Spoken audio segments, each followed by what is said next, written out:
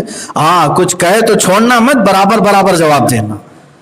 ادھر سے وہ آرڈر دیے جا رہی ہے, ادھر یہ نیا نئے گھر میں آئی ہے اور اپنے گھر کے آرڈر پاتے ہوئے یہ گھر میں رات جمانا چاہتی ہے. میرے عزیزو, میں ان خواتین سے بھی کہنا چاہتا ہوں اپنی بیٹیوں کو صبر سکھاؤ. جس گھر میں سے وہ شکایت بھی کرے تو ماں اپنی بیٹی کو صبر کی تلقین کرے, کہے کہ بیٹا میں نے اس سے بھی زیادہ مصیبتیں اپنی زندگی میں دیکھی ہیں, تو چند دن صبر کر لے, انشاءاللہ خوشی کے دن تیرے گھر میں بھی آئیں گے.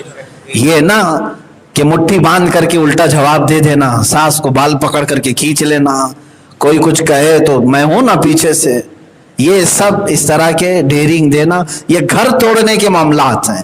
حکمت سے ان کے گھروں کو جوڑ دیا جائے اور صلح مصالحت کی بات کی جائے. شوہر اور بیوی کا جو رشتہ ہے یہ جنتی رشتہ ہے. آپ کو معلوم ہے ماں باپ بھائی بہن جتنے رشتے ہیں وہ سب دنیا میں آ کر کے بنے. شوہر اور بیوی کا رشتہ کہاں بنا ہے؟ جنت میں بنا ہے. حضرت آدم اور حضرت حوا دونوں کا نکاح جنت میں ہوا تھا. تو شوہر اور بیوی کا جو رشتہ ہے یہ جنتی رشتہ ہے, اس کو خراب نہ کرو, ایک دوسرے کو لوگ خیال کریں. میں وہ عرب کی ایک حکایت پڑھ رہا تھا, دل لرز جاتا ہے. دو شوہر اور بیوی تھے اور اچھی خاصی زندگی گزر رہی تھی, لیکن اچانک عورت کو ایک بیماری لاحق ہو گئی, اسکن کی کوئی بیماری تھی. اسکن کی بیماری آ گئی جس میں بڑی بڑی پھوڑیاں نکل آئیں اور چہرے پر بھی داغ آ گئے ایسے کہ چہرہ دیکھنے کے قابل نہیں تھا. عورت ڈرنے لگ گئی کہ اب میرا مرد مجھے چھوڑ دے گا. شوہر ظاہر سی بات ہے چہرہ جب بدنما ہونے لگے, داغ آنے لگے, بعض جگہ پر تو ایک تل پر لوگ طلاق دے چکے ہیں, وہ عورت تو داغ والی ہو رہی تھی. یہ حقیقی بات میں بتا رہا ہوں آپ. وہ رونے لگی, ڈر کر کے اللہ کی بارگاہ میں دعا کرتی تھی کہ میرا چہرہ کچھ تو صحیح سلامت ہو جائے. اس کا علاج بھی کرانے کے لیے وہ جگہ جگہ گھوم رہی تھی, لیکن بعض ڈاکٹروں نے کہا تھا کہ لا علاج بیماری وہ بڑھتی جا رہی تھی. اتفاق ایسا ہوا کہ اس کے شوہر کا ایک جگہ ایکسیڈنٹ ہو گیا.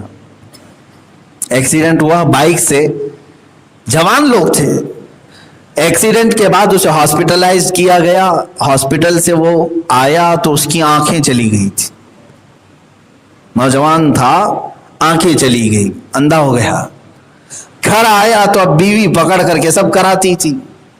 ظاہر سی بات ہے اب وہ دیکھنا سب کچھ تو آنکھوں سے ہی تھا.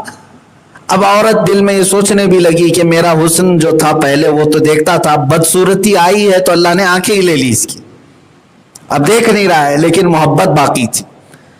کیونکہ اب جو مرد ہے وہ بغیر دیکھے عورت کے سہارے کی بیس پر چل رہا تھا. عورت ہی اس کے کھانے پینے کے انتظامات کرتی تھی, اٹھاتی بٹھاتی تھی.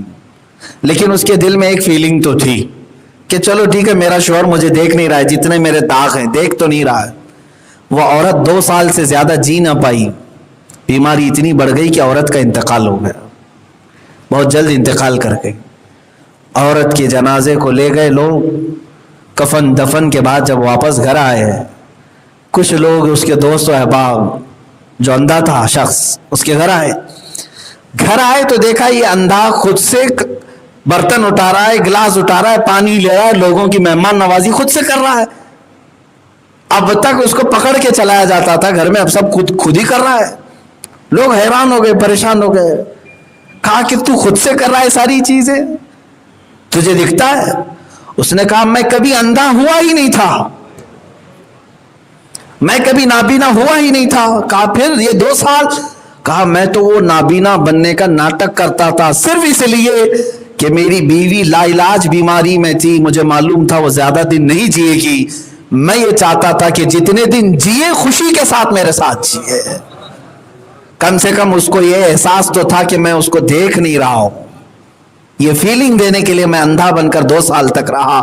یہ میں نے پڑھا تو لگا کہ ہاں اسی کو اللہ نے فرمایا ہن لباس لکم وانتم لباس لہم, وہ تمہارا لباس ہے اور وہ تم ان کے لباس ہو. اللہ خاوند کی اور ازدواجی زندگیوں میں اللہ محبت عطا فرمائے. وآخر دعوانا ان الحمدللہ.